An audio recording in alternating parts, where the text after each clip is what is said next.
बघा, छापील किमतीवर 20% सूट देऊन एक टी शर्ट 1120 रुपयाला विकला तर छापील किंमत किती, असा प्रश्न विचारला. छापील किमतीला MRP असं सुद्धा आम्ही म्हणतो लेकरांनो. वाटल्यास छापील किंमत लक्षात घ्या, जिला MRP असं संबोधल्या जाते. गोष्टी लक्षात घ्या. जेव्हा विक्री दर्शवली, विक्री गुणीला 100 आणि छेदस्थानी प्रश्नामध्ये जर सूट असेल तर 100 वजा जी काही सूट आहे ती सूट. हे साधं आणि सोपं सूत्र लक्षात ठेवा. आता गणिताच्या उत्तरापर्यंत जायचं. आम्हाला प्रश्नामध्ये MRP म्हणजेच छापील किंमत विचारली सर. विक्री किंमत 1120 सोबत गुणीला 100 घ्यायचे, छेदस्थानी 100. प्रश्नामध्ये टी शर्ट वर दिलेली सूट दर्शवली 20%. हे 20% असे 20 फक्त मांडायचे. लक्ष द्या, छेदस्थानी 100 का न घ्यायचे, तर इथे 100 ऑलरेडी दिलेले आहेत म्हणून. पुढे चला.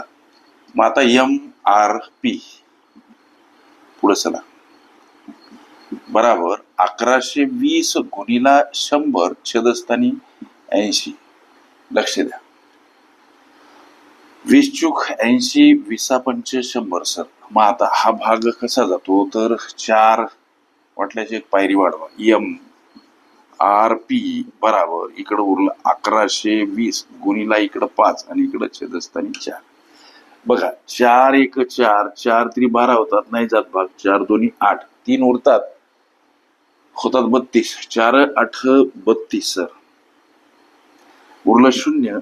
या 28 वर टाकून द्या. म्हणजे MRP 280 सोबत गुणीला 5. MRP या तुमच्या विचारल्या प्रश्नाचं उत्तर 500 सर.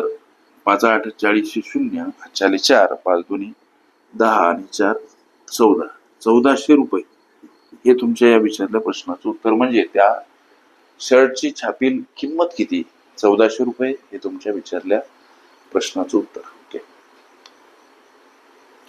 छापील किंमत ही माझी प्लेलिस्ट अवश्य बघा. त्यामध्ये तसेच सूट, कमिशन, दलाली ह्या सर्व माझ्या प्लेलिस्ट अवश्य बघा. त्यामध्ये विविध स्पर्धकांनी विविध अंगांनी विचारल्या संभाव्य अशा असंख्य प्रश्नांचा सराव तुम्हाला करता